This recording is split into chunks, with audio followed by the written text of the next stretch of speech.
Paldies, sākam otro sesiju. Un kā pirmajam vēlos dot vārdu Vides aizsardzības un reģionālās attīstības ministrijas telpiskās plānošanas departamenta plānojuma uzraudzības nodaļas vecākajam ekspertam Armīnam Skudram, kurš mums pastāstīs par karas datu izmantošanu teritorijas attīstības plānošanas informācijas sistēmā.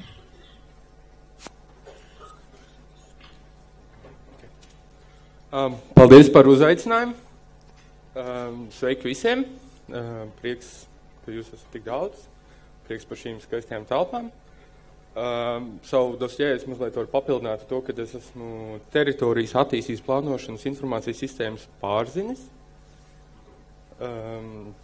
Un šodien tad es pastāstīšu par to, kā šajā sistēmā nākušo 20 minūšu laikā saukt par TAPIS tiek izmantot šie kadastra dati. Par to, kā pašreiz tiek izmantoti un kā ir arī plānots izmantot. To es tā kā mazliet miklēšu kopā, bet es arī pie katra slaida tad arī paskaidrošu. Šodien pašā sākumā un arī diezgan daudz tiek pieskarties pie tām lietām, kas saistīts ar datu apmaiņu.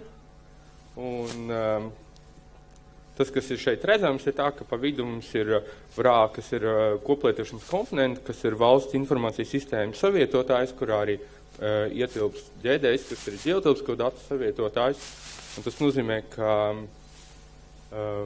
visas informācijas sistēmas ir iespēja, vai tas ideālais scenārijs būtu tas, kad viņas tiek savu datu apmaiņu notiek caur vienu pieturas punktu, un arī datu izplatīšana notiek caur šo savietotāju, un tu vari redzēt tās blāvās bultiņas, kad ir abos virzienos informācijas sistēmas apmainās, un tas, kas tiek padots uz Latviju LV un Ģeolatviju LV, tad tas ir tā kā vienā virzienā, un arī tas galvenais mērķis, kāpēc tika izveidots, varbūt arī tad Ģeolatviju LV tiek padots arī uz Inspire, kas ir Eiropas Savienības infrastruktūra priekš ģeotelpiskajiem datiem. Un TAPIS tad ir viens tikai tas maziņš zobratiņš no visas šīs informācijas sistēmas saimes. Un tad nākamajā slaidā tad es pastāstīšu par 3 lietām. Tad patiesībā TAPIS varētu teikt, ka sastāv no vairākām lietām, vai viņš ir izvietots vairākās vietās. Tad tas galvenais sākumā ir TAPIS centrālais modulis, kas ir autorizētiem lietotājiem, iespēja izstrādāt šo teritorijas attīstības plānošanas dokumentus. Un tad nākamā ir tas, kādā veidā šī informācija tiek publicēta, vai caur Ģeolatviju LV, kur ir TAPIS publiskā daļa gan Latviju LV, gan arī kā e-pakalpojumi, un RAIM, kas ir reģionāls indikātoru modulis. Tas ir vairāk par statistiku un tam līdzīgi. Tur mazliet viņi arī parādīšu. Un tad par katru mazliet. Un, tad šis TAPIS centrālais modulis, autorizēta vieta šajā gadījumā tiem teritorijas plānošanas dokumentu izstrādātājiem. Un pirmā lieta ir, protams, zemes, kadastra datu izmantošana tā kā karšu pārlūkā. Šajā gadījumā tiek attēlots tikai zemes vienības, tas jau pašlaik ir, un patiesībā tas stāsts arī pirms tam, ko tas nozīmē, un iespējams mēs varbūt vēl īsti neapzināmies patiesībā par to, kad es atceros vēl to dienu, kad tajā brīdī tika paziņots, kad tagad zemes vienības mēs varēsim redzēt ne tikai punktiņu kartē, bet visas aktuālās vienības, kā laukumveida objektus, kā robežas, tam līdzīgi, tas man likās tā gandrīz kā revolūcija, un es biju tajā dienā ļoti priecīgs, stāstīju visiem, citi nebija tik priecīgi, nezinu, kāpēc.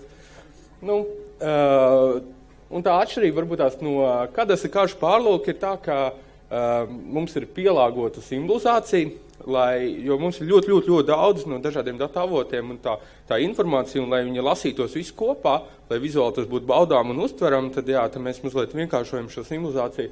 Un var redzēt tās visas brūnās līnijas, tās ir tā kā zemes vienība robežas. Un tad ir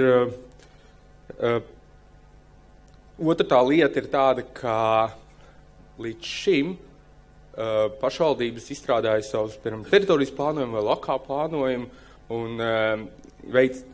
izdrukāja, uzlika pie sienas un tad 5 gadus tad šī karta stāvēja un 5 gadus tad arī šīs robežas bija vien tās pašas, bet laiks gājas priekš, viss mainījās, bet pie sienas, vai iedzīvotāji redzēja tieši tās 5 gadu vecas zemes vienību robežas. Tas, protams, nelikās pareizi un bija arī tādas inovatīvas pašvaldības, kuras sprintēja drukāja uz pauspapīru un tad lika virsū kaut ko tam līdzīgi darīja, vai ne? Bet šajā gadījumā mēs piedāvājam, kad viņi ar zināmu aktualitāti tiek visu laiku šīs zemes vienības atjaunotas. Iespējams, ka kaut kad arī pāriesim nākotnē uz tiešo straumēt. Tā kā šīs zemes vienības, kas caur kaut kādiem web servisiem, tīmeņu pakalpēm, domāju. Un tas vēl ir plāns, kad pašlaik arī var meklēt karšu pārlūkā pēc adresēm, bet noteikti ir plānots, ka varētu arī atrast, lodziņš ir, bet nestrādā pēc kadastra apzīmējumiem, kur var augšā redzēt un tā. Tas tad likās tāda pašsaprotama lieta, bet patiesībā ir sava veida revolūcija. Nākamais solis, kas arī ir izveidots jau mehānismus, tātad autorizētiem lietotājiem pie konkrētiem nosacījumiem, izstrādājot kādu konkrētu dokumentu, ir iespēja veikt ģeotelpisko datu lejupielādi. Pašlaik šis mehānisms strādā un var lejupielādēt visus tos datus, kas pieder pašvaldībai, ko viņi pirms tam ir augšupielādējis, bet īsti nestrādā tās ģeotelpisko datu lietas, kas ir no ārējiem datu avotiem. Lielais mērķis ir tāds, kad uzsākot šādu dokumentu izstrādi, nav tā, kad šie plānošanas speciālisti vāc kopā kaut kā manuāli visu to informāciju, bet viņam ir viena vieta, kur pieslēdzās dažādiem šiem tīmekļa pakalpēm un šo visu informāciju iegūst vienu vietu vienas nakts laikā. Ir jāizpild daži nosacījumi, kas ir saistīti ar juridiski, lai šo mehānismu varētu piedāvāt, un jāizmanto daži uzlabojumi saistībā ar kādu datiem, bet to es arī izstāstīšu.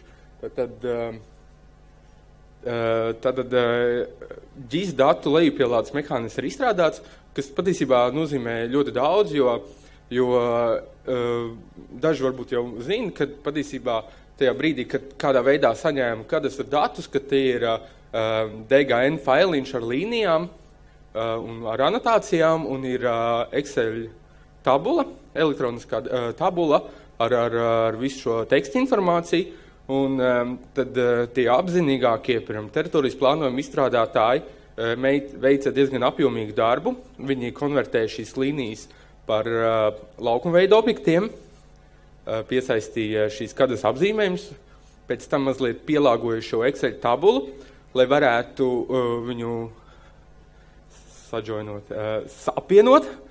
apvienot šo informāciju, un tad viņi kalpoja kā ļoti, ļoti labi izejdati. Tas nozīmē, lai pieņemtu dažādus lēmumus, lai veidot kaut kādas statistiku vai saprast, kādā veidā labāk, kurā virzienā plānot un tam līdzīgi. Tātad šādā veidā tika apvienota šī informācija. Tas, ko mēs piedāvājam tagad, restīvi mehānisms ir gatavs, tikai mēs viņu nav iedarbināts dažiem juridiskiem šķēršļiem, ir tas, ka tiek jau automātiski šī informācija apvienota šeit no teksta bloku, kādas teksta informācijas tiek apvienota ar ģeotelpisko informāciju, kas tagad ir pieejama kā laukumveida objekti jau tagad, kā GIS formātā Shapefile vai tam līdzīgi. Tad Shapefile un SQLite, kas ir GIS formāts, tad viņi jau piedāvā, kad būs šī datu bāzīte, patiesībā jau tā kā ģeotelpiskie dati ar teksta datiem kopā. Tas, kas ir jāpapildina, ir kā dati, ar kā datiem mēs tā īsti nevar.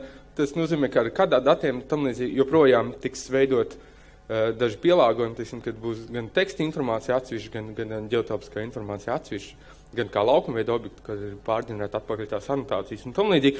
Plus nāk klāt no juridiski, kad tā licencēšanas politika varētu būt daudz vienkāršāk, kad nevis pašvaldības priekšsēdētājs, piemēram, apņemās kaut kādas lietas izdarīt vai nedarīt patiesībā ar šiem datiem, bet tieši šie datu lietotājs, un tas, protams, viss uzkrājās datubāzē, kas pašā tiek nodot šī informācija atskaišu veidā gan datu turētājiem, Un tas ir, manuprāt, daudz labāks mehānisms, arī ērtāks un tā. Nu, reku aizrunājos pie viena slaida.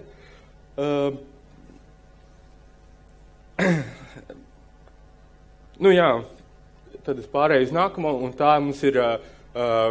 Nekad nesauciet šo vairs par taps publisko daļu, tātad priekš iedzīvotājiem tā ir GeoLatvija LV, kurā ir sadaļa teritorijas attīstības plānošana. Un šajā sadaļā tad, tas ir spogulis tapim, tā ir autorizētāja videi, kur izstrādāt tiek dokumenti, un šajā gadījumā, jebkurš iedzīvotājs piekļūst šai informācijai caur GeoLatvija LV. Un es pārskriešu ļoti ātri 3 galvenajiem mērķiem, tiem uzdevumiem, ko sniedz GeoLatvija LV. Tātad, jebkuram neautorizētam lietotājam tā ir jebkuru visu teritorijas attīstības plānošanas dokumentu meklēšanu, gan vietējo, gan nacionālā, gan reģionāla līmeņa dokumenti. Tātad nevis pa pašvaldības mājaslapām vai kā citās vietā, visur ir viena vieta. Tas ir tas pirmais skaistais mērķis. Otrs ir autorizētiem lietot, tas nozīmē ar Latviju LV to autorizēšanās koplietošanas komponentu. Autorizējas, piemēram, caur internetu. Tad var pieteikties paziņojumu saņemšanai. Tas nozīmē nevis mēs regulāri apmeklējam savas pašvaldības mājaslapu, bet piesakamies vienā vietā un saņemam šo informāciju uz e-pastu, piemēram, kad ir blakus jūsu mājā uzsākt detālu plānumu izstrādi. Apskatieties šeit, jūs uzreiz redzat, vai publiskā apspriešana sāksies, jūs uzreiz, forši var redzēt. Un tad tas trešais ir tas, ka jūs ērti var iesniegt priekšlikumus. Tas nozīmē atzīmē kartē vietu, iesniedzam priekšlikumu šai konkrētu dokumentu izstrādē publiskās apspriešanas laikā. Tad, un tagad par to, kādas datu izmantošanu. Ļoti līdzīgi tā kā tapis centrāla modulī, tāpat arī tad mēs redzam aktuālos kādas datus, arī mazliet savādāk vizualizēt, tam līdzīgi, bet tas jau ir šobrīd, bet tas, uz ko mēs tiecamies patiesībā, tāds, es nezinu kā lai, svinīgs paziņojums. Šonedēļ mēs pilnveidojam GeoLatvija LV teritorijas attīstības plānošanas sadaļu, kad ir iespēja identificēt.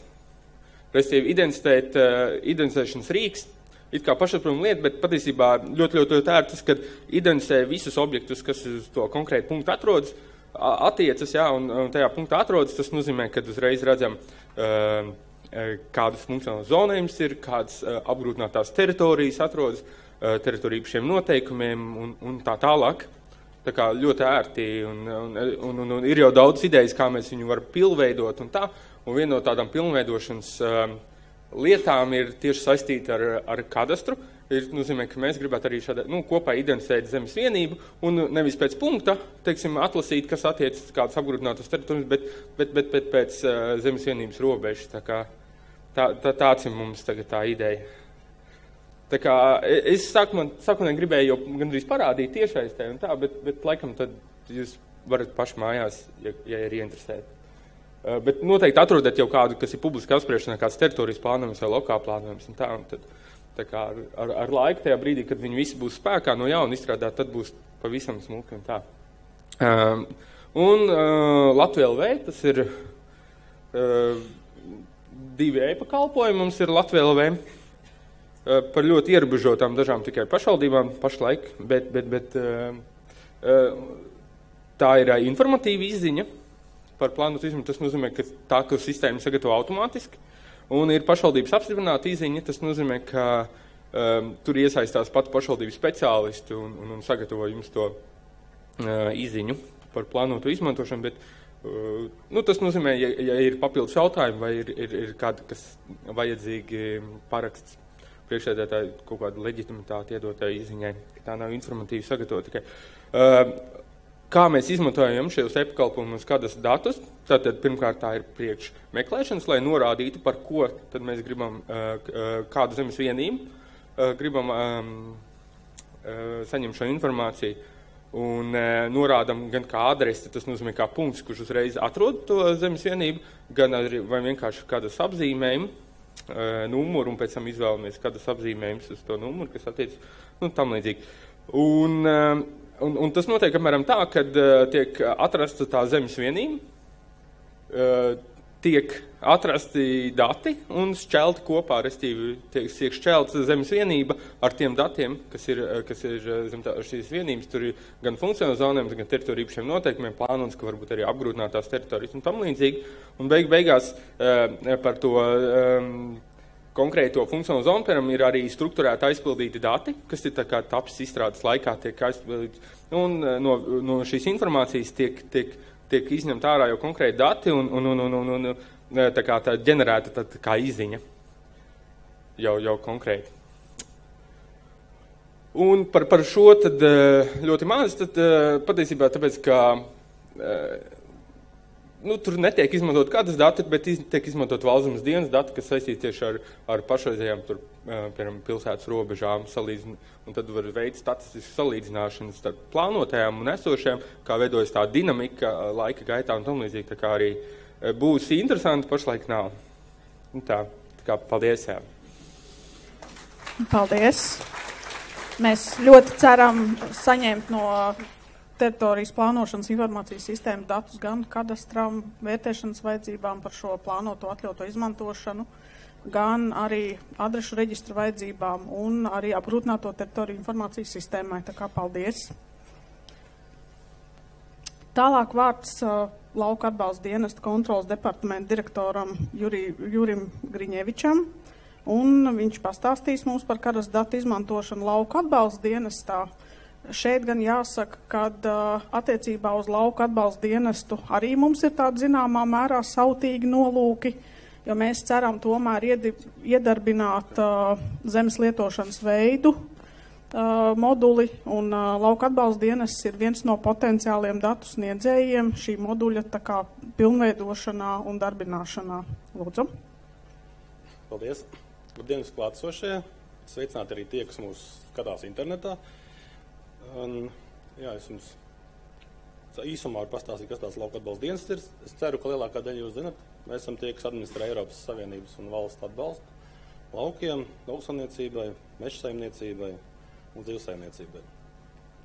Lai saprastu, cik daudz to klientu mums ir, tad ap 70 000 aktīvu klienti, reģistrējušies mums 130 000, un 90% viņam ir elektroniskās pieteikšanās sistēmas lietotāji.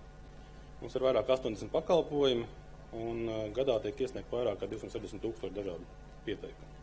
Un 16. gada finansējums kopā, ko var apgūt, ir 430 miljoni eiro.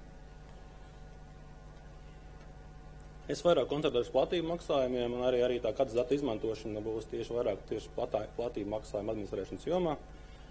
Un šeit ir publicēta elektronisko pieteikšanās sistēmas attēliņi. Tie, kas vēl nav pagūši aizpildīt pieteikumus, var paspēt. Pēdējās dienas atlikušas.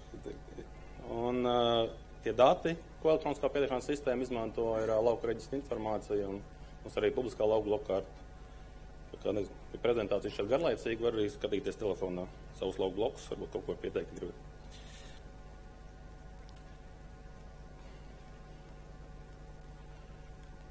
Un īsumā pa lauka reģistra ģeogrāfiskās informācijas sistēmas izveidi.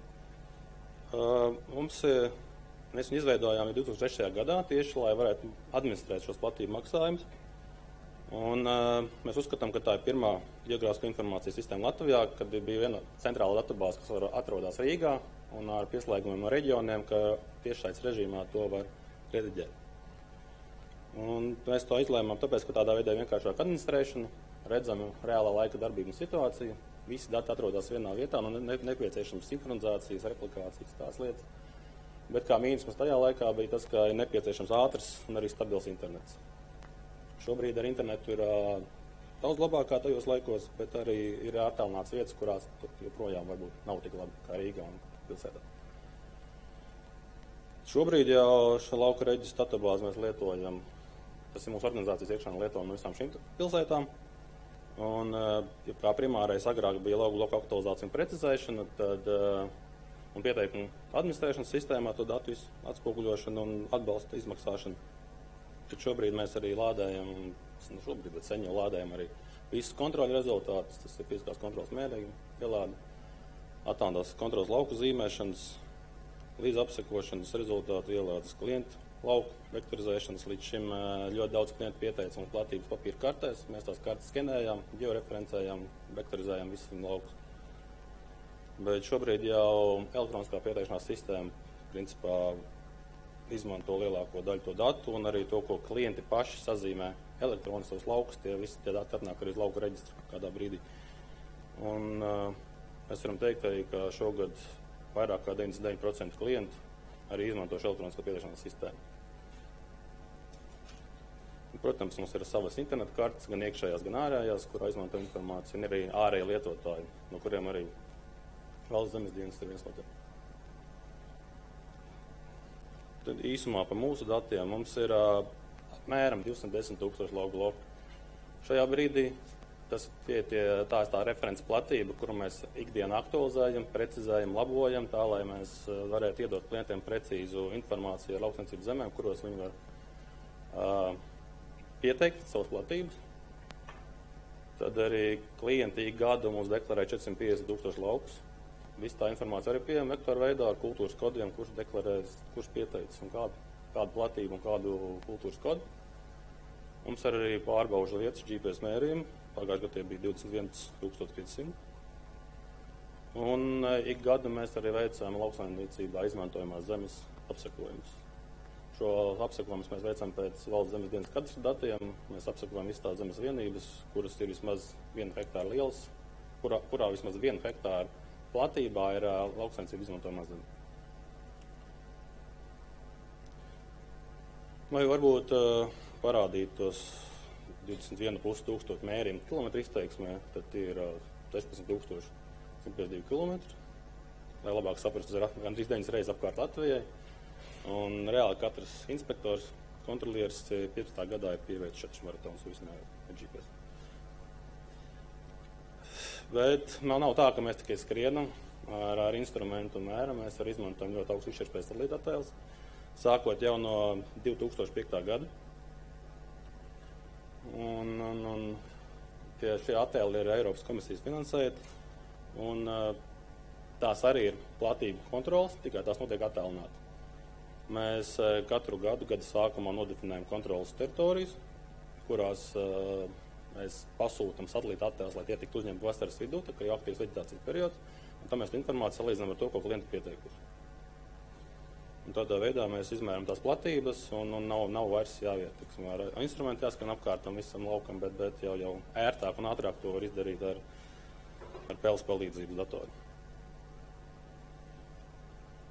Tad par sadarbību citām organizācijām mēs aktīvi sadarbojamies ar Valsts zemes dienestu, Latvijas ģeoloģisko informācijas aģentūru, Valsts meža dienestu, dabas aizsardzības pārvaldu un zemkopības ministrijas nekustamiem īpašumiem. Tur ir minēti tie dati, ko mēs pārsvarā izmantojam. No Valsts zemes dienas datiem lauka reģistrā kā telpiskie dati tiek izmantot īpašuma robežas, būves, robežzīmes, administratīvas teritorijas un adreses. Visus šos datus mēs saņemam SDR pieslēguma veidā, piekļuvu datubāzē. Un savukārt teksta dati ir visi šie, un tos mēs saņemam 2 reizes gadā kā nodevumu teksta failu veidā uz FTP. Kur mēs izmantojam VZ datus? Pirmkārt jau mums svarīgi ir kā vietas identificēšana visās mūsu kartēs un visās meklēšanās un karšu drukāšanās. Tādās reizēs mēs spējam identificēt to teritoriju pēc Valsts zemes dienas kadastra apzīmējuma numuru. Un arī mēs, lai labojot savus datus, arī ir izmantojam robežu ticamības noteikšanām. Mēs zinām, ka ir tādas robežas, kas ir projektētas, ierādītas un uzmērītas. Un šodien tā es uzzināju, ka arī ne visām uzmērītām robežām var ticēt.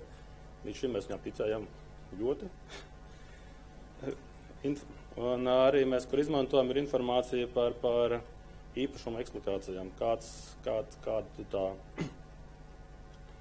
Vai tur ir lauksaimniecības zemes, vai tur ir meža zemes, vai zemes zem ūdeņiem, bet mēs labi saprotam, ka tā informācija varbūt nav pati aktuālākā, līdz to mēs viņu izmantojam kā palīga informāciju.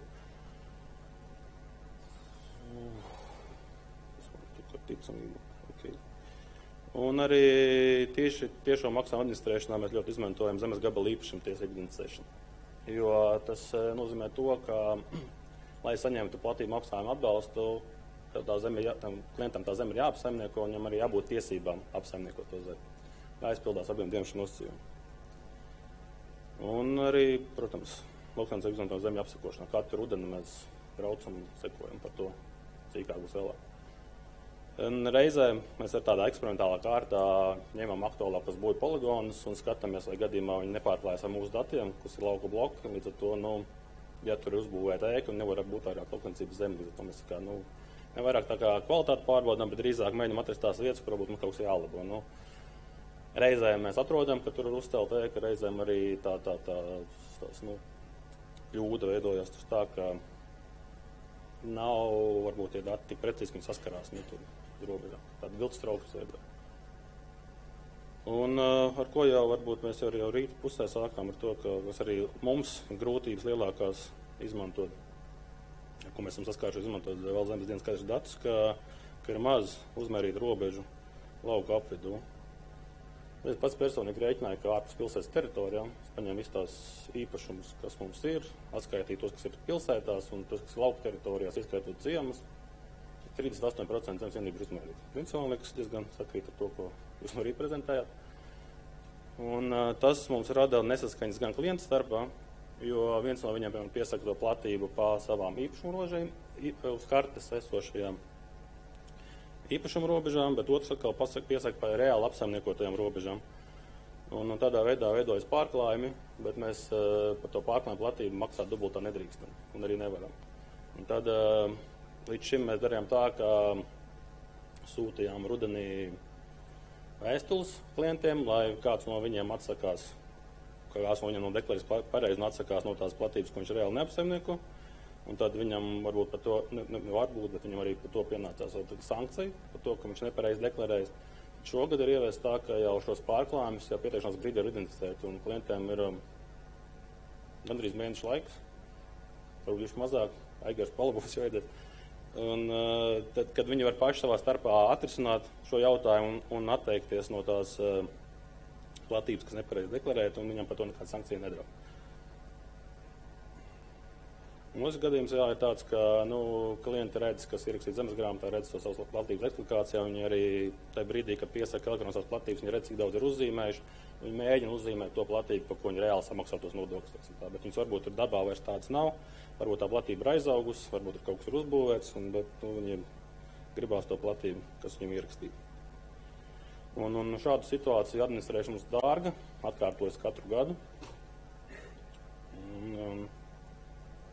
Un varbūt, kāds varētu būt risinājums, es nezinu, bet mēs piedāvājam, ka varbūt to robežu uzmērīšanu lauku apvidū varbūt var padarīt lētāku, varbūt arī, es nezinu, valsts subsidēt, vai arī skatos, ka prieks bija dzirdēt, ka jūs arī domājat izmantot tāls pēc metodas, tam visam varbūt arī bez negaidot pašā īpašnieka iniciatīvu to visu darīt, jo viņiem tas pārāk dārgi, bet kaut kādā veidā precizēt to visu. Par lauksaimniecības zemju apsekošanu šobrīd katru gadu mēs vairāk kā 300 000 zemes vienības apsekojam. Tas ir īsā laika intervālā, septembris, oktobris. Un cik mēs degvielas esam patērējuši nesareiķināju, bet to jau mēs darām katru gadu jau kopš 2010. gada. Tā doma ir tāda, ja tā lauksaimniecības zeme netiek izmantot ražošanā, tad īpašnieks tiek aplikts ar dubultā nodokļa likmi. Un to mēs, lai to visu varētu izdarīt, mēs to darām tīri vizuāli. Mums ir aplikācija uztaisīta, ka brauc 2 inspektori, viens pie stūres, otrs sēž blakus un vienkārši klikšķina uz tiem kadastra īpašumiem kopcē nekoptas. Ja vairāk kā 70% no platības ir kopta, visi kadastri ir koptas, ja mazāk kā 70%, tad viss skaidrās nekopta. Un šo informāciju mēs sniedzam pašvaldībām.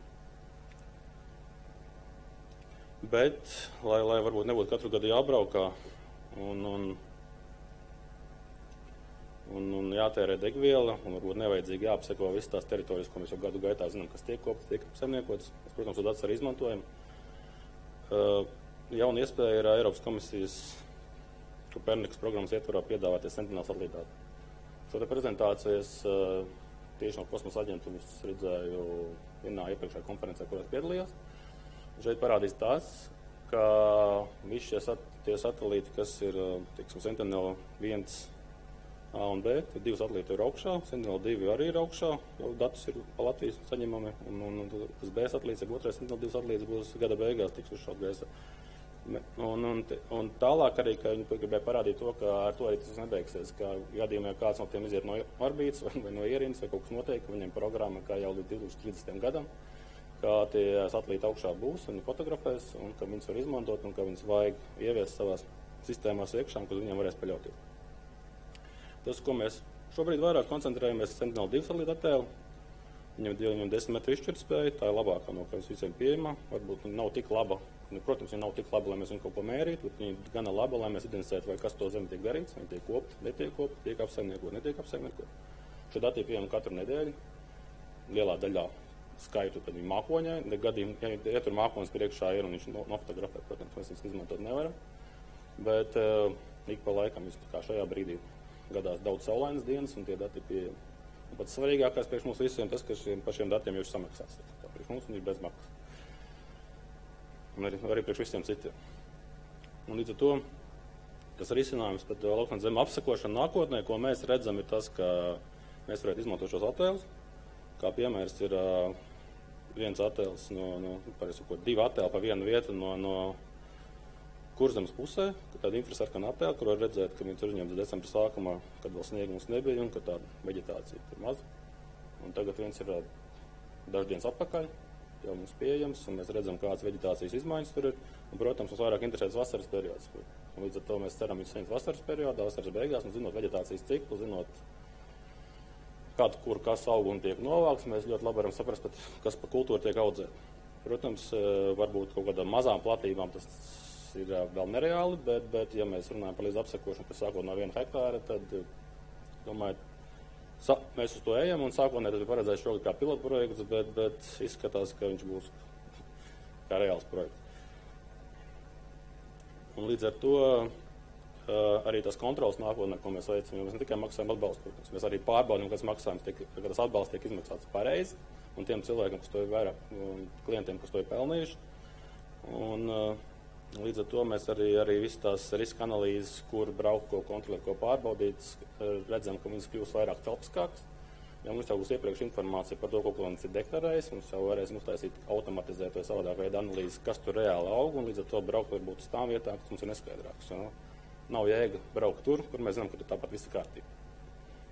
Un otra lieta, kas arī mums atvieglot kontrols nākotnē, tas, ka mēs pamazām arvien vairāk publicējam pietiekamo lauku informāciju. Šobrīd mēs esam publicējuši bioloģiskās lauksaimniecības, to klientu zemes, kuri piesakās bioloģiskās lauksaimniecības atbalstam. Sākotnēji tā bija doma tāda, ka, lai konvenciālie saimnieki, tie, kas lieto minerālu mēs augu aizsardzības līdzekļus, lai viņi zinātu, ka tajās vietās vajag blakus šiem laukiem vajag uzmanīties, tā, lai nesabojātu bioloģiskās lauksaimniecības produktu. Bet pēc šo datu publiskošanas mēs arī saņemam sūdzības, ka kur jums kartē rādās, ka tur kāds bioloģisks saimnieks, bet reāli viņš izmanto, piemēram, minerālu mēsli. Mēs, diemžēl, uz šiem gadiem mēs reaģējam, un, diemžēl, esam secinājuši, ka daļā gadījumā viņam taisnība, un mēs esam piesodīti uz klientus. Un līdz ar to, jo tie dati ir atvērtāki, pieejamāki, redzamāki visiem, vienam no iemesls kaut ko vairāk slēpt, jo visu redz, un līdz ar to viņi arī pareizāk un precīzāk to visu darīs, un viss būs precīzāk un viss būs aktuālāk, un mums arī mazāk darba. Tas īsumā viss. Paldies par uzmanību. Paldies!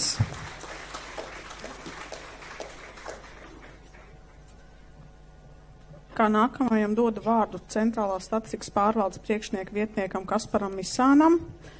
Un stāstīs Kaspars mums par karas datu izmantošanu statistiskās informācijas sagatavošanā. Pirms tam gribu teikt, ka līdz šim ar statistikas pārvaldi mums tā datu apmaiņa bija tāda salīdzinoši neliela, tikai par būvju datiem. Šobrīd mēs kopīgi strādājam pie tā, lai šo datu būtu arvien vairāk, ko statistikas pārvalde var izmantot savu statistisko pārskatu veidošanā, un šie pārskati ir aktuālāki un interesantāki gan no mūsu kā reģistrētāju viedokļa, gan arī no sabiedrības viedokļa. Lūdzu. Labdien, kolēģi! Labdien, sakotāji internetā. Tad man ir prieks būt šajā konferencē un stāstīt par mūsu sadarbību ar kolēģiem no Valsts zemes dienesta. Tad mums ir statistikas mērķiem, mēs izmantojam apmēram kādus 80 administratīvos datus, datu kopas, bet Valsts zemes dienests ir viens no mūsu nopietnākajiem un labākajiem sadarbības partneriem. Statistikas vēsturi arī mums ir bijušas diskusijas par statistikas vēsturi, kad Latvijā statistika ir sākta. Ir mums informācija par to līdzīgi, kā 17. un 18. gadsimtā, kad Latvija bija Zviedrijas sastāvdaļa, karalistes sastāvdaļa, arī tad tika veikti tautas skaitīšanas, cilvēku uzskaiti, un arī cariskās Krievijas laikā bija šādas tādas statistikas aktivitātes, bet statistikas pārvalde tad savu tādu oficiālo statistikas dzimšanas dienu uzskata par 19. gada 1. septembri. Tātad mazlietiņi, te ir divi tādi attēli par to, kāda statistika tiek apkopota pirmskara Latvijā.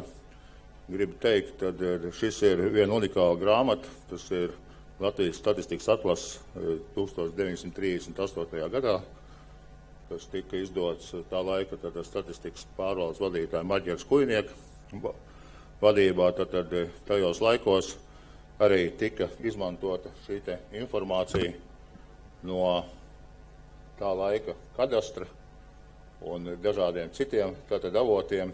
Šeit jūs varat redzēt, kā tika sadalīta tajā laikā. Latvija tika sadalīta zemes kultūras veidos, par aramzemi, pļavām, par ganībām, mežiem, pārējām zemēm un ūdeņiem. Ir informācija par lauksaimniecībā izmantojamo zemi un par zemes kultūra veidiem procentos no lauksaimniecības un mežsaimniecības zemes koplatības. Tad redzam to, ka 35. gads nebija ne datoru, nebija ne citādu lietu, bet ir šīs jau neliela geogrāfiskās informācijas sistēma. Un līdzīgi tad vēl viens šī slaids ir par to, tad arī par valsts zemes fonda sadalījumu, kāds ir bijis sākot no 13. gada līdz 35. gadam. Ja kādam ir interesi par šo grāmatu, par šo atlantu, viņš ir pieejams apskatīt mūsu informācijas centrā Lāčplēša ielā 1, tā kā laipni gaidīt, ja jūs tas interesē. Ja mēs runājam par šo sadarbības vēsturi, kā jau Līga teica, tad mēs esam sadarbību uzsākuši diezgan sen. Pirmā bija tāda neformāla sadarbība 94. gadā, kad tika uzsākta neformāla datu apmaiņa. 98. gadā tika noslēgts pirmais sadarbības līgums par datu iegūšanā un apstrādē, gan tā informācija, kuru mēs saņemam no Valsts zemes dienesta, gan arī tā informācija, kas ir nepieciešama Valsts zemes dienestam. Un pēdējā vienošanās ir 14. gadā, kurā mēs jau izmantojot mūsdienu tehnoloģijas, esam noslēguši šo vienošanos, un mēs jau var teikt, tiešsaistē strādājam ar tiem datiem, kas ir nepieciešami mums no Valsts zemes dienesta. Un šajā gadījumā ir izslēgta neliederīga abu iestāžu tīmekļu vietnēs publicētās informācijas papildus pārsūtīšana. Mēs izmantojam apusēji šīs iespējas. Kur mēs izmantojam galvenokārt, ir 3 statistikas jomas, kurā mēs izmantojam kadastra datus. Pirmais ir nekustamā īpašuma statistika, otrs ir lauksaimniecības statistika, un trešais ir mūsu viens pats lielākais laikam produkts vai projekts, kur ir kopīgā sadarbība, ir tautas skaitīšana. Ja mēs runājam par nekustamo īpašumu statistiku, tad praktiski visi statistika, kas ir saistīta ar dzīvojamā fonda, ikgadējiem aprēķiniem, sākot jau 2002. gadu, tiek izmantot šī informācija no kadastra. Es nepieskaršos kas ir šeit visam, kas ir uzrakstīts. Tātad jauna lieta, kas ir pēdējos gados mums ir diezgan aktuāla, ir informācija, ko mēs izmantojam, saņemam no nekustamo īpašumu valsts kadastra informācijas sistēmas, ir informācija par dzīvojumu fondu un par aktuālo nosacītās īres aprēķiniem, kas ir nepieciešami tātad dažādu paritāšu aprēķiniem un tam līdzīgām lietām. Tātad par dzīvojumu fondu ir pieejama informācija tātad par kopā pa Latviju, pa statistiskajiem reģioniem, atkarībā no mājokļu skaita un labiekārtotību. Jautājums par aktuālo nosacīto īri un ir vēl daudz citi rādītāji. Tātad, protams, vienmēr ir runa par šo te datu kvalitāti, ticamību un aktualizāciju, un to jau kolēģi jau prezentācijā jau teica, kad ir jāpaukstina tātad droši vien šī īpašnieka interesi par precīzu un saulaicīgu savu tātad nekustamo īpašumu uzskaitu, bet, protams, ir otrs ceļš ir ejams, ko jau mēs arī šodien rīt pusē runājām, ir par to, kad ir izmantojams dažādas šīs te jaunās tehnoloģijas, un uz ko droši vien arī būs nākotnē vairāk jāvērš uzmanība. Tātad, ja mēs runājam par otru bloku, tātad lauksaimniecības statistiku, tad 98. gadā tika izveidots tātad statistikas lauku saimniecības reģistrs, un tātad mēs katru gadu izmantojam šo te informāciju šī te reģistra informācijas aktualizācijai. Tātad šajā te reģistrā ir pieejama informācija par zemes īpašnieku, lietotāju un tiesisko valdītāju, informācija par zemes vienībām un zemes vienību daļām, un tātad ir jauna lieta, ko mēs arī sadarbojamies tagad pēdējos gadus, ir informācija tātad ar kolēģiem no lauka atbalsta dienesta. Mēs iepriekšējā kolēģi slaidā mēs tur neredzējām sev tajā būdiņā, bet es domāju, ka mēs arī esam tur kaut kur starp tiem blokiem. Tātad, un mēs strādājam pie tā, lai tātad tas mērķis ir tas, lai tātad pēc iespējas vairāk iegūtu šo te informāciju no šiem te reģistriem, lai mēs savās aptaujās, kurus mēs veicam, nejautātu tātad mūsu respondentiem vēlreiz to informāciju, kas ir pieejama tātad šajos te reģistros. Tātad, protams, ir jautājums par šo te, atkal, ko es runāju par šo te kvalitāti vai kas, tad ir šo te zemes īpašnieku motivācija, tātad informācijas ievietošanai, tātad kadastrā atbilstoši faktiskai situācijai, kas ir saistīts ar zemes transformāciju, nomas līgumiem, mantojumiem.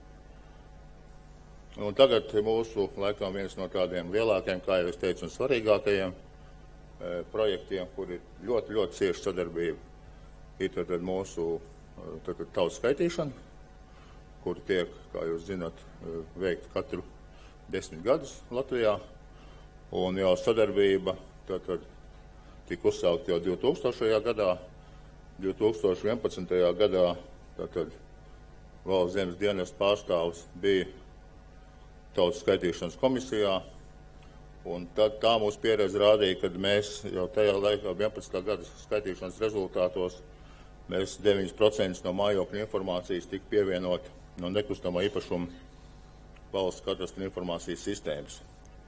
Un ir, protams, tagad ir nākotnes, mūsu nākamais izaicinājums ir 21. gada tautas skaitīšana, kura tātad ir, mēs esam apņēmušies kopā ar kolēģiem no citām valsts institūcijām, kas ir atbildīgas par šo te lietu, kad šī te 21. gada tautas skaitīšana tiks organizēta, izmantojot tikai reģistrus. Tātad klasiskais modelis, kad intervētāji dosies skaitīt Latvijas iedzīvotājus, tad vairāk pēc mūsu domām nevajadzētu būt.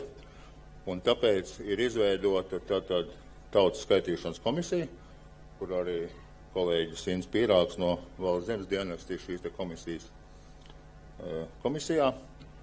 Un tad mēs ļoti nopietni strādājam šajā te jomā.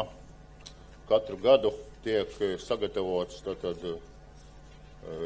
ministra kabinetam ziņojums par šo te tautas skaitīšanas sagatavošanos, un ir šajā te ir izstrādās vesels pasākumu plāns, kuras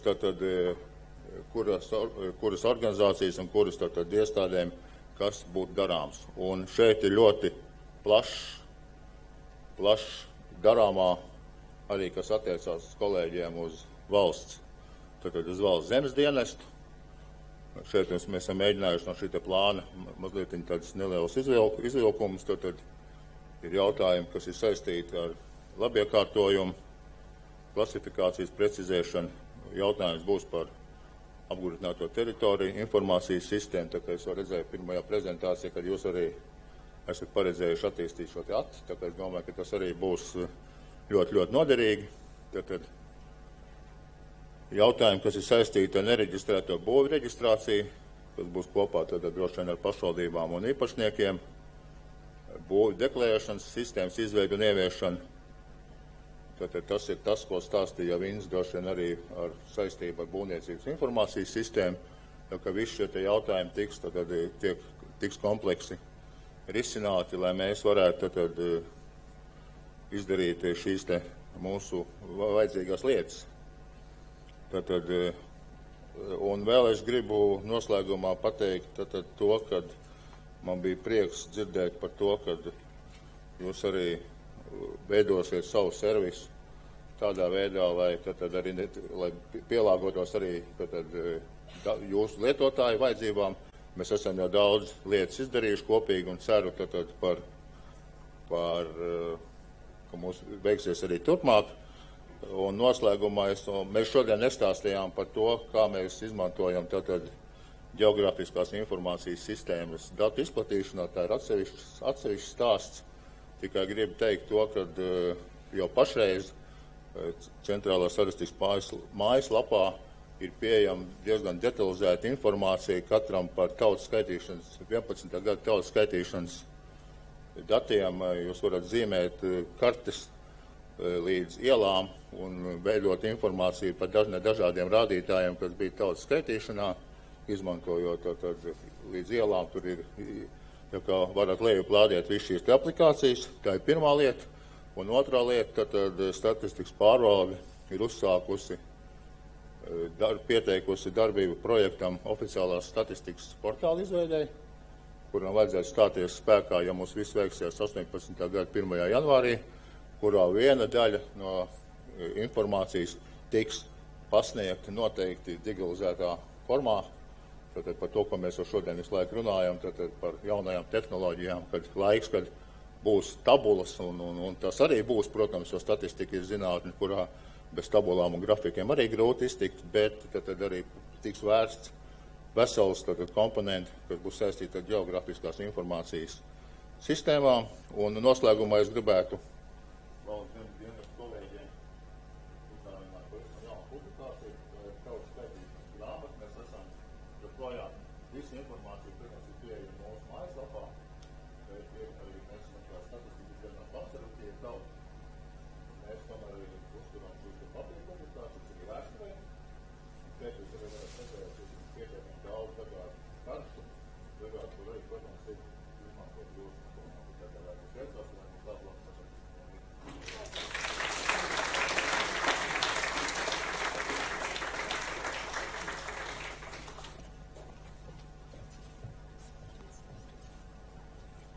Paldies! Ceru, ka kopīgi plānotie pasākumi tautas skaitīšanai 2021. gadā mums tiešām izdosies, gan tādējādi nodrošinot šo pasākumu, gan arī uzpildot kadastu informācijas sistēmu. Paldies! Jā, paldies! Jā.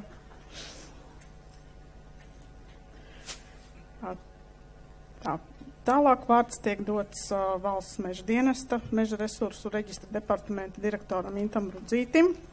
Ints stāstīs par valsts meža dienesta ģeotelpiskās informācijas sistēmu un kadastra datu izmantošanu tajā. Pirms Ints sāk savu runu, tad vēlos atzīmēt, ka Meža dienests mums ir pirmais datu apmaiņas partneris vēsturiski, pirmā iestāde, ar ko ir noslēgts līgums. Un man ir jāatzīmē, ka šī sadarbība ir tikpat veiksmīga un cieša arī šobrīd, un es ceru, ka tā arī paliks turpmāk. Lūdzu.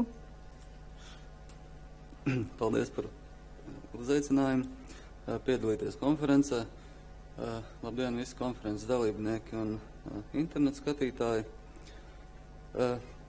Jā, sadarbība mums ar Zemes dienas tiešām ir laba un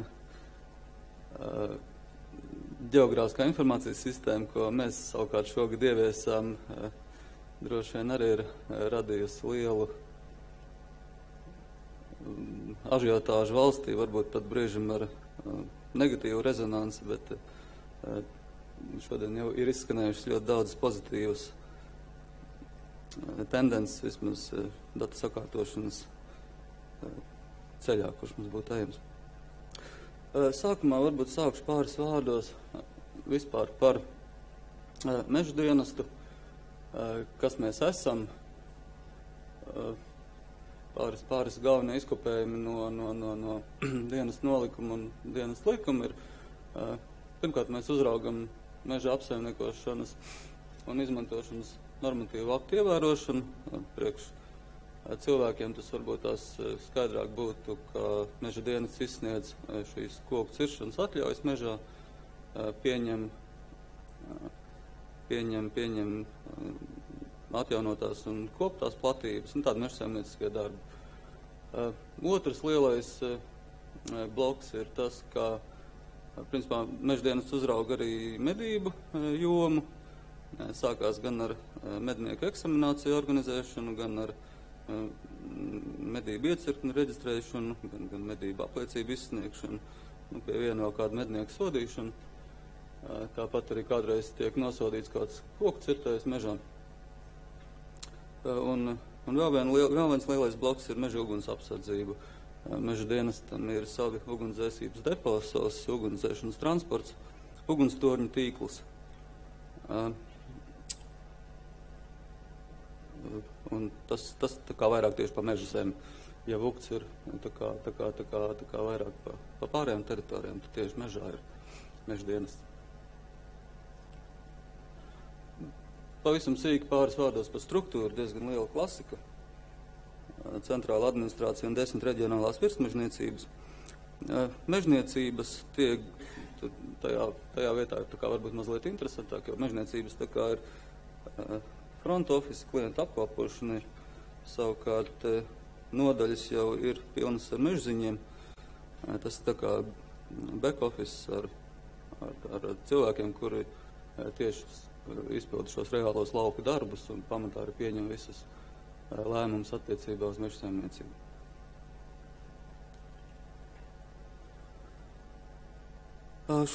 Šie pāris izkopējumi arī ir no valsts meža dienesta nolikuma, un īstenībā tur to punktu vispār bija kaut kā 20, no kuriem jau 5 ir saistīti ar informācijas resursiem. Jau mēs redzam līdz ar to, ka meža dienests ir diezgan nopietna iestāde informatīvā jomā. No šiem resursiem, protams, svarīgākais ir meža valsts reģistrs. Un atbilstoši arī pārējām dienestu funkcijām ir informācijas sistēma atbalsta gan medību iecirkņa reģistrācija, gan mednieku reģistrācija, gan ugunsgrēku datu uzskaitē, gan vēl veselai virknē. Jau līdz GIS ieviešanai faktiski mums bija informācijas sistēma atbalsts visiem šiem informācijas resursiem, bet, kā jau pamatā Latvijā tas ir, tad arī mūsu iestādē bija tā, ka tās datubāzes, kas strādā ar tekstuālajiem datiem, tās, protams, skrēja uz priekšu, attīstījās, uzturējās, un tur viss tā kā bija kārtībā, bet ar to ģeogrāfisko informāciju, tā bija kā bija, kur nebija vispār, kur bija, bet palika nopakaļas un faktiski zaudēja ar katru dienu savu aktualitāti. Līdz ar to, apskatot visus šos informācijas resursus, ja neskaita medniekus, kurus mēs vēl neesam sākuši čipot, tad praktiski visi no pārējiem ir saistīti ar kaut kādu konkrētu atrašanās vietas teritorijā.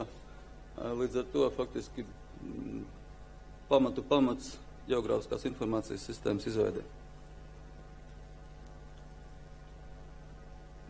Tas veidojās. Līgums tika noslēgts 12. gada pašās beigās, un pagāja 3 gadi, un notērējās 400 000 eiro, un 2016. gadā mēs startējām ar informācijas sistēmu produkcijā. Un tālāk apskatīšu varbūt tos iepriekšējā slaidā minētās informācijas resursus mazliet smalkāk un īpaši vērību pievēršot tam, kā mēs tieši izmantojam katrā no tiem valsts zemes dienesta kadastra datus.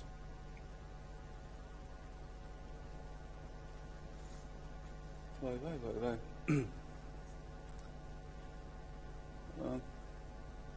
Tā laikam man kaut kas mainīsies mazlietiņ, bet labi, vajadzēja sākt ar pirmo. Jā, kā jau iepriekš minēju, Mežvalsts reģistrs ir būtiskākā no meža dienas uzturētajām informācijas sistēmām. Jāsakīkina visi, tad būs labi.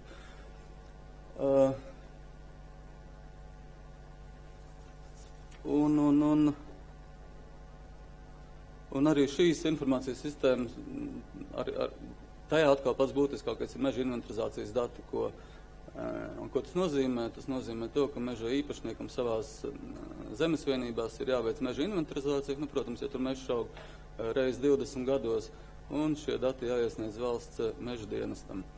Un tad, protams, meža īpašnieks vēl grib kaut ko darīt mežā, viņš dod iesniegumu, piemēram, tai pašai koku ciršanai, un tā, ka viņš kaut ko ir izdarījis, vai nocirtis, vai atjaunojis, vai izkops, tad meža īpašnieks sniedz ikgadējos pārskatus. Vēl viens datu avota bloks esam, protams, mēs paši, kuri skraidam pa mežiem, kaut ko piefiksējam un arī aktualizējam reģistrā. Vēl tāds interesants bloks ir koku augšanas gaita pēc matemātiskiem modeļiem. Vienkāršākai izpratnē, teiksim, kaut vai katru gadu koks kļūst par 1 gadu vecāks, bet tur matemātika apakšā beig nopietni visam ir. Zemes dienesta dati, kā jau lielākoties no prezentētājiem tiek izmantot dati par nekustamo īpašumu, tekstuālie dati par īpašniekiem un digitālā kadastra karta. Un vēl mums liels sadarbības partneris ir dabas aizsardzības pārvalde par aizsargājumām dabas teritorijām.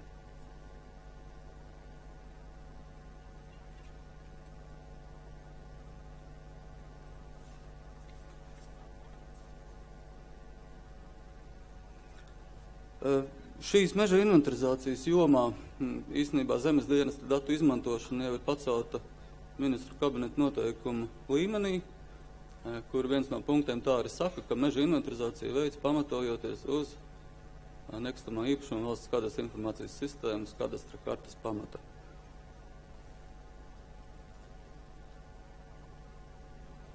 Un kā tas viss notiek pēc tam, kad taksators ir izskraidījis pa mežu, viņš ievāc to zemes vienību mežiņu sadala meža nogabalos. Tur, protams, ir dažādi kritēriji, pēc kā viņi izdala. Piemēram, vienā nogabalā aug bērs, otrā prieda, tad tas ir pamats jau izdalīšanai. Vēl vecums, augšanas apstākļi, tips, tur ir vesela virkne parametriem. Un rezultātā taksators iesniedz meža dienestā jau pēc konkrētas datu struktūras noformētus datu failus. Gan ģeodatu failus, gan atribūtu datu failus.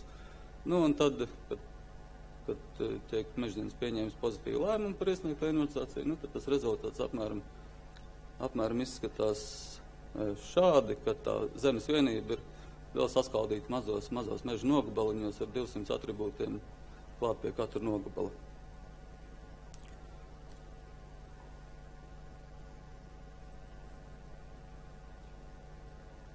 Tātad pašā inventarizācijas brīdī mēs izmantojām šo zemes vienības karti. Savukārt starp inventarizācijas periodā, un kā es jau pieminēju sākumā, ka periods ir 20 gadi, kad jāpārinventarizē šī zemes vienība, tad tur, protams, dzīvē viss, kas var notikt, no kuriem galvenās izmaiņas ir saistīts ar īpašnieku vai tiesisko valdītāju maiņu, zemes vienības smīlu sadalīties un apvienoties. Tad šie ir tie dati, ko mēs no valsts zemes dienas saņemam starp inventarizāciju periodā.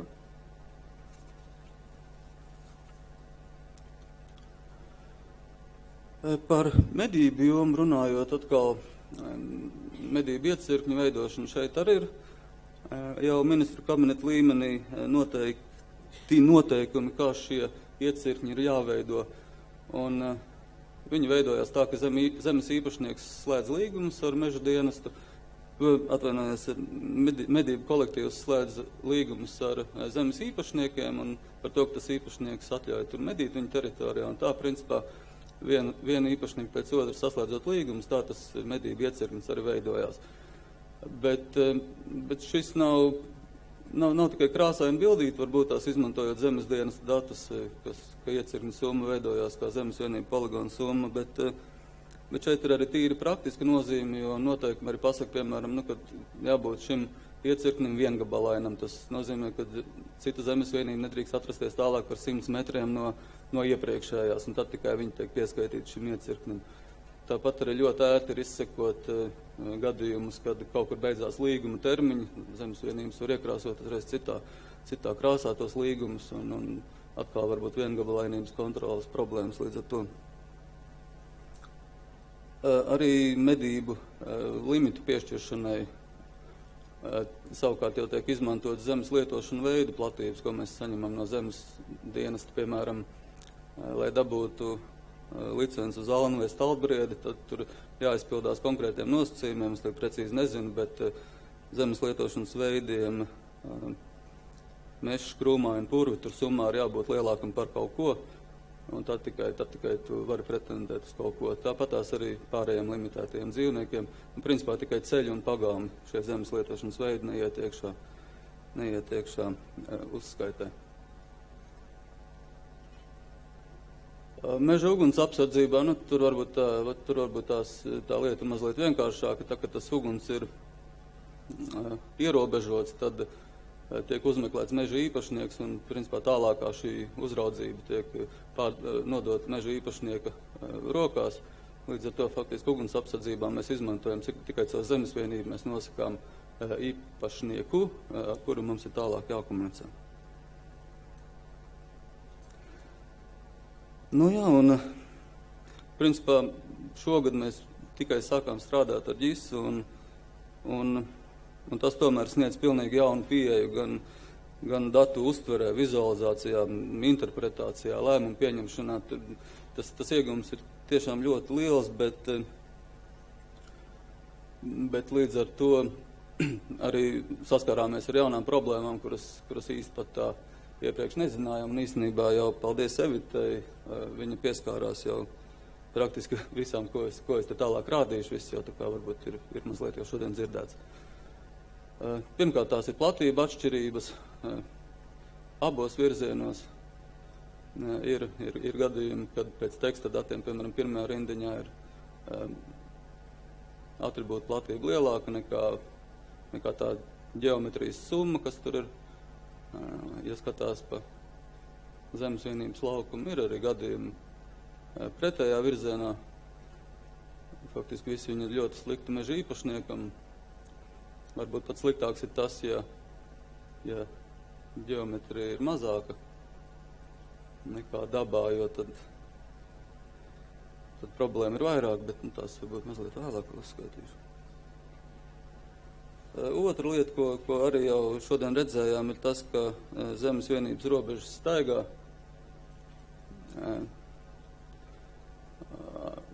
Viss ir skaidrs, kāds blakām ir kaut ko samērījis precīzāk, un līdz ar to tur vispārēji ir nostaigājuši, kas, principā, atkal var izraisīt kaut kādu datu pielietošanas pārprašanu, piemēram, ja tur tajā pašā, ja ugunsgrēks būtu noticis tajā apakšajā baltajā 11. zemes vienībā, tad mēs, protams, būtu komunicējuši ar šīs zemes vienības īpašnieku, tas atbraukt, pateikt visu, ko domā par mums. Ja tas būtu noticis līdz 15. gada, kur mēs redzam tās sarkanās strīpa, bijis 15. gada. Līdz ar to faktiski esam saklausījuši diezgan daudz cilvēku tādu nepatika, jo mēs tā kā esam tas pirmais punkts, kurš komunicē ar cilvēki, ar meža īpašniekiem šajā gadījumā, un tur bijuši baigi grūtie mēneši. Kā tieši tas var skart īpašnieku? Nu, tā kā mēs esam pārgājuši pilnībā uz ģeogrāfiskā informācijas sistēmu un faktiski visas platības rēķinam jau no poligoniem, tad neizbēgami rodās šīs milzīgās atšķirības. Tātad pirmajā punktā, ja platība atšķirība ir lielāka par 5%, kā tas ir pašlaik, tad var nākties saskārties ar problēmām, kad dati nesakrīt platības ziņā abās mūsu iestādēs un īpašniekam var tikt piemērots kaut kāds vidējais nodoklis pagastā. Ar meža inventarizāciju pievienošanas arī var būt problēmas, jo tas sliktākais variants priekš meža īpašnieka. Ja kadastra poligons ir mazāks nekā dabā, tad sanāk, ka principā arī mums tagad datu kropļošana, ka taksatoram jāmēģina iespiest šie dabā esošie, 5 hektāri, iespiest 4,8, kas ir zemes vienības robežas. Koku ciršana, principā, jau ļoti līdzīgi bija kā lauka atbalsta dienesta kolēģim problemātika, ka cilvēks piesaka to cirsmu skices tiek veidotas samērā precīzi, vai GPS-iem, vai piesaistēm kaut kādiem punktiem. Līdz ar to arī bieži sanāk, ka pusi no cirsmas, kad cilvēks iesniedz mums datus, atrodas gandrīz vai ārpus viņa īpašumu. Vēl var sanākt nepatikšanas ar vides aizsardzību, ja šīs zemes vienības peld, bet savukārt ozola slānis nepeld, tad viņas var vai nu izpeldēt vai iepeldēt aizsargājumā dabas teritorijā.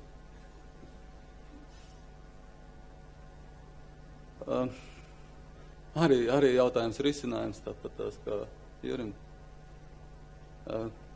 Pirmais, ko es piemitināju, ir tas, ka, protams, notiek jau regulāras tikšanās starp zemes un meža dienesta kolēģiem, bet skaidrs, ka viņas ir vairāk tā kā vērstas un rezultātā var būt tikai kaut kādas virzības uz seku mazināšanu, tur kaut kādas savstarpējās platību nesaistas pielaides palielināšana, vai arī varbūt tās ir vietas, kur ir iespējams šos datus sakārtot abās sistēmās, lai platības sakristu un neciest īpašnieks vismaz nodokļu jautājumā.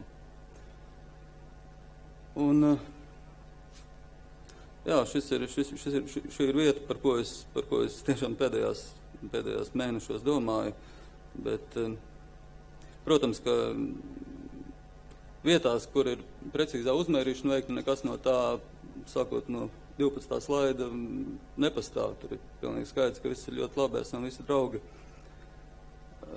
Bet tāda skaidrs ir, ka, ja tās robežas ir precīzas, tad nav šo problēmu ar platībām. Līdz ar to droši vien, nevis droši vien, bet es 100% esmu pārliecināts par to, ka ejams ir pirmais ceļš, tā ir kadastra kartes datu sakārtošana, un biju arī ļoti priecīgs šodien vairāk kārtīgi dzirdēt par to, ka tas tiek nosprausts par zemes dienesta prioritāti tuvākajos gados.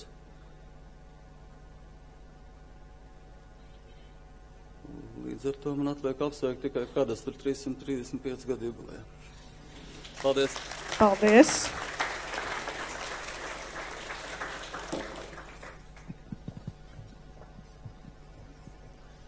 Tad vārds tiek dots jums jautājumu uzdošanai. Lūdzu.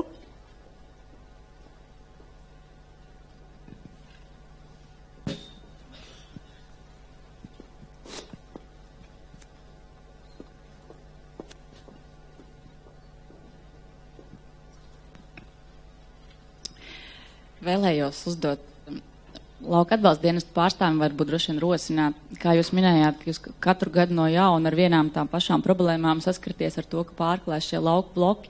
Mums droši vien vajadzētu sanākt kopā un saprast, kā jūs varat un vai jūs varat, noteikti varat mums šo informāciju nodot, ko mēs varētu izmantot, iespējams, datu kārtošanā. Jo viena no problēmām varētu būt neatbilstošs novietojums kadastrā. Bet noteikti cita problēma arī ir, ko mēs esam saskāršies šad un tad sūdzības skatot, ka, protams, tas, kā tiek izmantoti šī lauku zeme un apsaimniekota, nebūtu nesakrīt ar tiešām tām īpašumu robežām, kas patiesībā ir. Un to laikam bieži arī neapzinās šie lauksaimnieki, un šad un tad tiek nepamatot norakstīts uz kadastra kartas izvietojuma kļūdām. Un būtu ļoti labi, ja tie gadījumi, kas atkārtojas, vismaz tiem būtu noskaidroti gadījumos, kad ir atšķirīga lietošana no īpašumtiesībām, par to zināt arī abi īpašnieki un iespējams tad vienotos par šādu lietošanu, jo aizliegts jau, protams, tas nav. Ja vien īpašnieki piekrīt gadījumos, kad ir nepareizs novietojums, iespējams, ka var arī izvērtējot arhīvu materiālus, protams, precizēt šo karti, bet būtu jāmeklē kļūdas, lai mums katru gadu nebūtu ar vienu to pašu jānodarbojas. Paldies. Es pirms gribu nedaudz precizēt, lauku bloki kā tādi nevar pārklāties. Mums sistēmā iebūvēts, ka lauku bloki nepārklājas. Bet runa par to, es runāju, ka viens un tas pats gadījums atkārtojas centās reizes, bet tā problēma atkārtojas katru gadu. Jo tie īpašnieki mainās arī, nomnieki mainās, un mums viss tā informācija pieejama. Līdz šim bija tā, ka, ja gadījumā klienti paši savā starpā neatrisina, tad mēs vispirms viņam sūtam vēstules. Un, ja arī tad viņi netiek galā, tad mēs braucam uz vietas un skatāmies, kurš tur reāls apsaimniekotājs, reāls strādātājs ir. Tādā veidā to pārbaudām. Šobrīd, kas tas jaunums ir tas, ka mēs dodam laiku tiem pieteicējiem tās zemes pašiem atrisināt vienoties savā starpā. Bet arī mēs šobrīd jau redzam, ka tas nevienmēr tas risinājums arī strādās. Ka katrs paliks pie sava, un tad iespējams vajadzēs jūs palīdzību. Izmantošu iespēju uzdot Intam Rucītim jautājumu par meža inventarizācijām. Man pašai personīgi šobrīd nāks iziet tam sasodītajam procesam, kas nav patīkams nec meža dienestā, nec valsts zemes dienestā un vēl mazāk zemes grāmatā. Kāda vēlme pēc, ja jums datnēs iesniedz meža investitors visus datus, man ir jābrauc uz Talsiem, iesniegt to papīra izdruku, ko man iedevis ir meža takstators, un man pat neko maksāt par to neprasa. Kamēr mežzins mēnešu laikā pieņem šī inventarizācija. Kāpēc tieši tas man ir jādara? Es tev nemāku atbildēt. Paldies. Vēl jautājumi?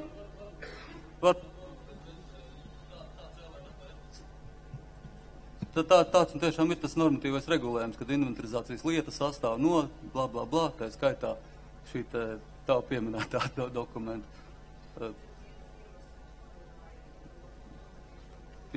Pilnīgi piekrītu, ka es šim pasākumam jēgu neredzu vēl jau vairāk. Viens no VMDģis izstrādes mērķiem bija tagad, ja visa informācija mums sanāk ģeotelpiskā informācijas sistēmā un viss ir vienkops un pieejam gan mums arī Rīgā, gan Mežzinim tur, tad visi reģistrējot visus šos iesniegumus, reģistrējot visas inventarizācijas, veidojās principā jau meža apsaimniekošanas lieta, kura ir pieejama gan te, gan tur. Līdz ar to es tiešām tam papīra dokumentam jēgu neredzu, bet tāds regulējums uz doto brīdi ir. Es gribēju pie tapis atgriezties. Ilza Pauliņa, Valsts zemes dienesta. Man ir 3 jautājumi. Pirmkārt, man interesē, cik aktuāli kādas kartas dati ir tapi pieejami. Jums ir zināms. Pašlaik atjaunošana notiek reizi mēnesī, bet tā ir vienkārši tehnoloģiski jāatrunās viņam problēma, ka to var maksimāli automatizēt, tas varētu notikt daudz biežāk, bet, protams, tas tālākais mērķis ir tas, kad varētu tiešaistē saņemt uzreiz šos datus ar tīmeļu pakalpojumu, bet tur atkal ir cits problēmas saistībā ar to, ka tad vajadzētu vizualizāciju mainīt arī tā kā VZD pusē, nevis mūsu un tā. Un tad, restīvi, skatīsimies, jā. Bet tāds mērķis ir maksimāli biežāk viņu aktualizēt. Tad otrs jautājums. Es redzēju, slaidā bija rakstīts ēkas no kadastra.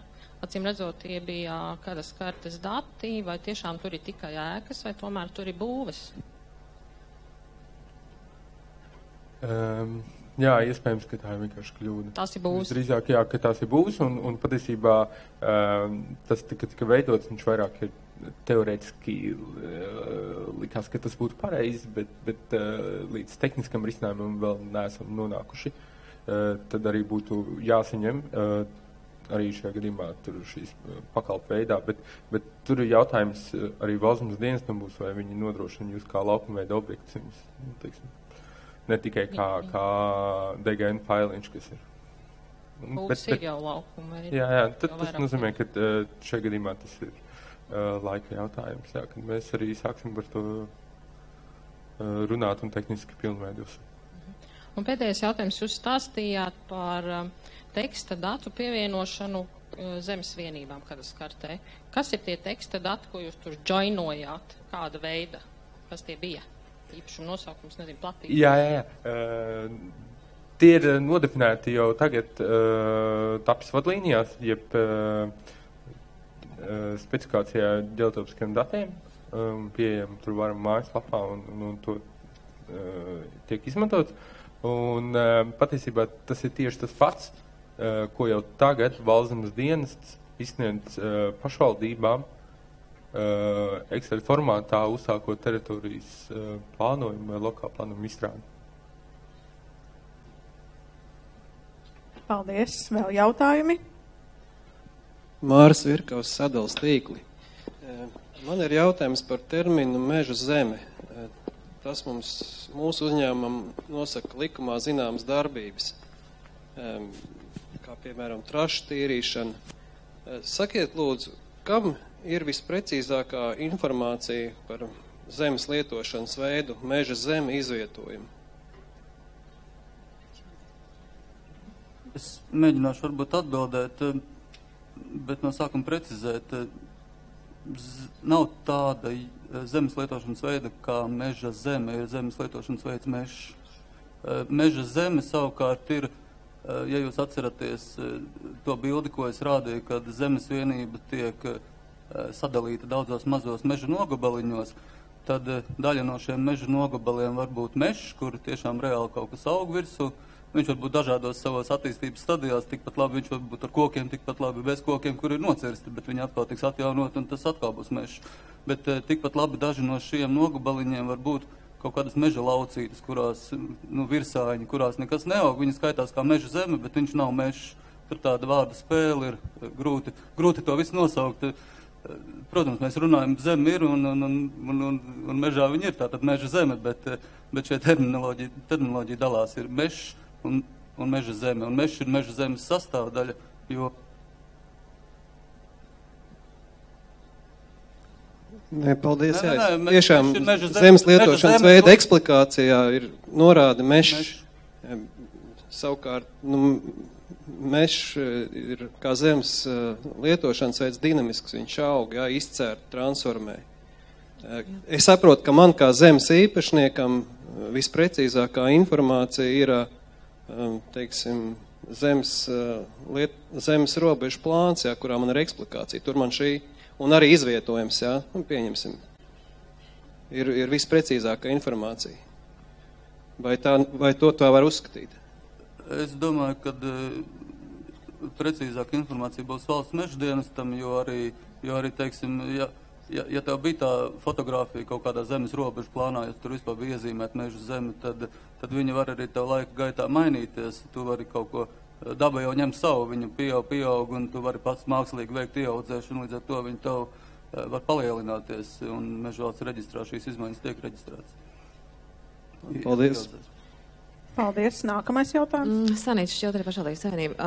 Man ir komentārs par šo pēdējo jautājumu, īstenībā lūgums. Vai meža dienas, lauka atbalsta dienas un zemes dienas, varbūt jūs tomēr varētu novienoties un lauka atbalsta dienas un meža dienas automātiski nodot datus uz kadastru, jo šie zemes lietošanas veidi pamatā tās ir, ja mēs nerunājam par mājām un zem pagalmiem, tas ir lauksaimniecības zeme un meža zeme. Un otrs lūgums, vai jūs varētu uztaisīt tās klasifikācijas, tādas unificētas, lai šie jautājumi, ko jūs tikko atbildējāt, nebūtu katrā reizē, kad jums ir, cilvēks, kas mazliet nav saskāries ar šo. Katrā gadījumā tas, kas man joprojām nav saprotams, tad lauka atbalsta dienas katru gadu apsaimnieko, bet šīs lietošanas veidi, aram zeme un pļavas, viņas diezgan dinamiski mainās. Savukārt kadastrā mums ir tā fotogrāfija, kas bija uz uzmērīšanas brīdi. Šodienas tehnoloģijas laikam to atļauj daudz precīzāk, vismaz par tiem datiem, kas jums ir. Bet jautājums man ir par tapi. Es tā mazliet nesapratu. Tad jūs tātad visus šos kadastra teksta strukturētos datus, tad tapis saņem šobrīd, un vai ir tā iespēja, vai viņa būs nākotnē drīzumā, ka tātad teritorijas plānotāji varēs šos kadastra datus telpiski arī redzēt, kā piemēram tātad, kur teritorijā šobrīd ir oficiālās rūpnīcas vai bibliotekas. Un otrs jautājums, vai jūs esat plānojuši saņemt arī tapī, kas varētu būt ļoti būtisks teritorijas plānotājiem valsts ieņēmuma dienas datus par struktūru vienībām reālajām, kas ir tātad ar reālajām adresēm. Un tāpat tās otrs jautājums, vai jūs esat plānojuši, ka jūs saņemsiet no statistikas pārvaldes tos datus, kas ir nekonfidenciāli attiecībā par vietējām ekonomiskajām vienībām, kuras arī ir ļoti konkrētas un kur katrs nodokļu maksātājs statistikas respondents sniedz precīzi informāciju, jo tas arī ir tāds, kas būtu šiem teritoriju plānotājiem noderīgs. Nākotnē noteikti arī īstenībā tas vajadzētu būt arī kadastram nododams. Paldies. Jā, paldies par jautājumu. Par pirmo jautājumu atbildi ir divās daļās.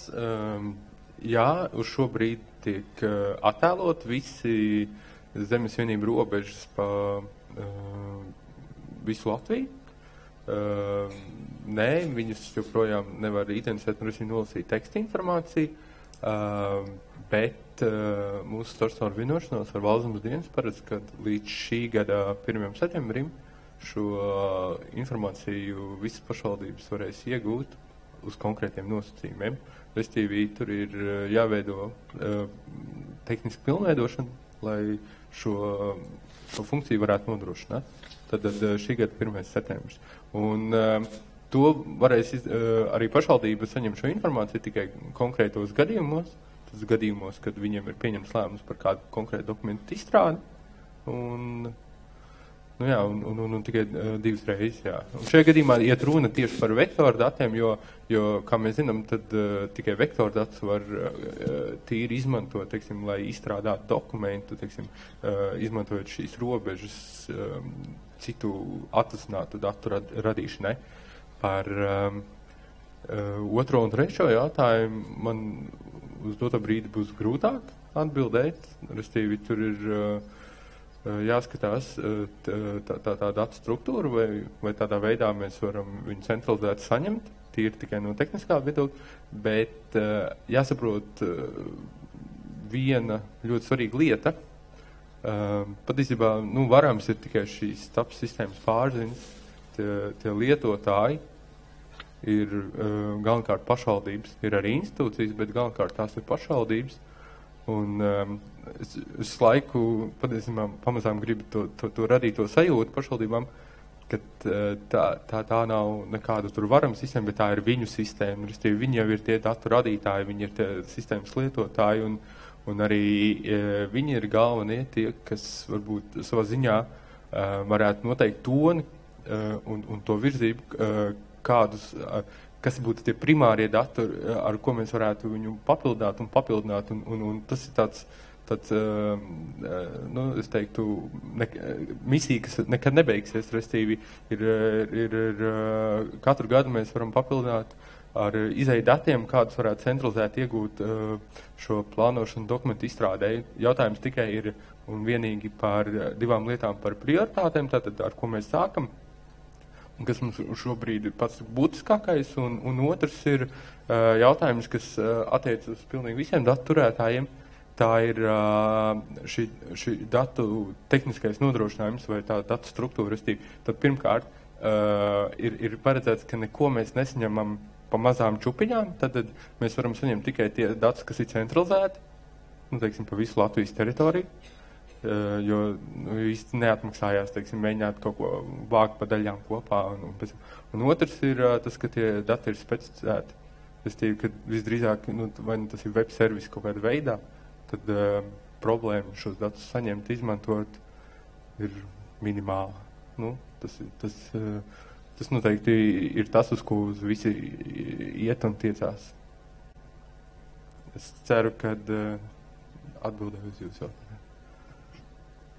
Ja drīkst mazliet par statistiku, mazs jautājums, mēs no statistikas viedokļu par šīm vietējām darbības vienībām lielas problēmas neredzam, ja tas ir skar tikai to, kas ir saistīts ar šī atrašanās vietu. Tur varētu būt, mums ir bijušas diskusijas ar kolēģiem no pašvaldības savienības dažādos veidos par šo kad tas ir viens no avotiem, kas varētu būt, kad trūkst šīs ekonomiskās informācijas, kas raksturo kādu nelielu teritoriālu vienību. Un, protams, šī statistika mums ir. Nevienmēr mums ir iespējas dabūt šo informāciju no šiem uzņēmumiem par šīs vietējās darbības vienības ekonomiskajiem rādītājiem. Ir uzņēmēji, kuri uzskaita, uzņēmēji, kas neuzskaita, bet mēs katrā gadījumā varam izskatīt, mēs no šī adrese vai kas, vai tas ir, es nezinu, Rīmī veikals vai es nezinu, Elvī veikals Branguļu pagastā, no šī viedokļa problēma nav. Ja mēs šo informāciju ievācam no šiem pašiem Elvī lieliem, viņas reiz gadā mums sniedz šo informāciju. Neliels komentārs no manas puses. Mēs šo līdz apsekošanu katru gadu veicam, un katru gadu veicam mēs viņus aktuālākajiem datiem, ko mēs saņemam no zemes dienas. Mums lauka atbalsta dienestam nav kādas tiesības mainīt eksploatācijas informāciju, bet tas, ko mēs redzam, viņa laika gaita mainās, ka mēs esam kaut kādā veidā provocējuši to, ka tas tiek mainīts, tiek darīts, tās apmežotās teritorijas tiek reģistrētas par meža zemēm. Un tā kā kaut kas pamazām notiek, bet ko mēs arī redzam, ka diezgan daudz no šīm neapsaimniekotajām lauksaimniecības zemēm ir arī pašvaldības zemes. Un tas atkārtojas gadu no gada, un tad jautājums, kāpēc pašvaldības zemes pašvaldības paši to nesakārto. Paldies. Pārējie jautājumi pusdienu pārtraukumā. Varbūt, ja nevarētu. Latvijas valsts ceļu Salmīts Līga. Jautājums lauka atbalsta dienestam. Mums ir aktualizējusies problēma par valsts autoceļu zemes nodalījumu joslu uzāršanu. Principā valstī tā veidojas sistēma, tas nav, tie nav atsevišķi gadījumi izņēmumi, tie ir visi reģioni. Situācija veidojas nopietni, tiek bojāts šo blakus piegulošo teritoriju hidroloģiskie režīmi, bojātas konstrukcijas, kādā veidā ir iespējams, ja šis lauksaimniecisko zemju apsaimniekotājs spēja nodrošināt deklarēt lielāku platību, kāda tā ir reģistrēta kadastrā un zemes grāmatā. Jā, tas, ko mēs darām, ka mēs ejam kontrolēs, mēs mēram apsaimniekotā platību. To, ko reāli lauksaimnieks apsaimnieko, ko mēs secinām uz vietas. Taču mēs arī skatāmies robežzīmes, ja viņas tur ir, un tad, ja mēs zinām, ka tā robeža ir uzmērīta, un mēs atnākam, ievadam tos datus sistēmā, mēs redzam uzmērītās robežas, to uzmērīto ceļu daļu mēs ņemam nost. Tā kā, ja ir tāds problēmas, tad informējiet mūs, un mēs to darīsim, varbūt kāds gadījumus mēs tā neesam izdarījuši. Tā kā tāds ir atbildi.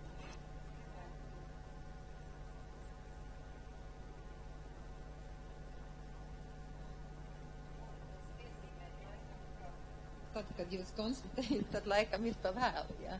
Jo tad ir grāvis ir aizarts, jā, un šķembas ir uzarts, jā, un principā ceļu konstrukcija ir sabojāta, jā, tā kā, acīm redzot, varbūt kopēji ar valsts ceļiem un zemes dienestu mums ir jāpanāk, jo, ja mēs šobrīd strādājam ar valsts galveno reģionālo autoceļu kadastrālās uzmērīšanas procesu un sakārtojumu, mums ir tik finansējums, cik viņš ir no valsts autoceļu fonda šo īpašumu robežu uzmērīšanai.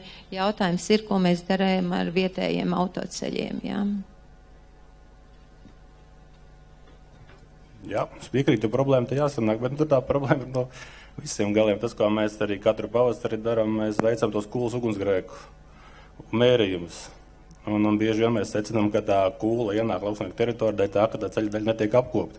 Tā kā varbūt tas, ja lauksaimnieks to grāvi, tur ceļa daļu nopļauj, tikai es domāju, ka tā nav problēma. Sapratu, problēma tad, ja viņš viņu uzvar kaut kāds tāds, ka reāli kaut ko rokā zemē. Tā kā es domāju, ja ir tāda problēma, jānāk kopā jārunā. Paldies. Tad dosimies pusdienu pauzē. Pusdienas būs tajā pašā telpā, kur bija kafijas pauze. Un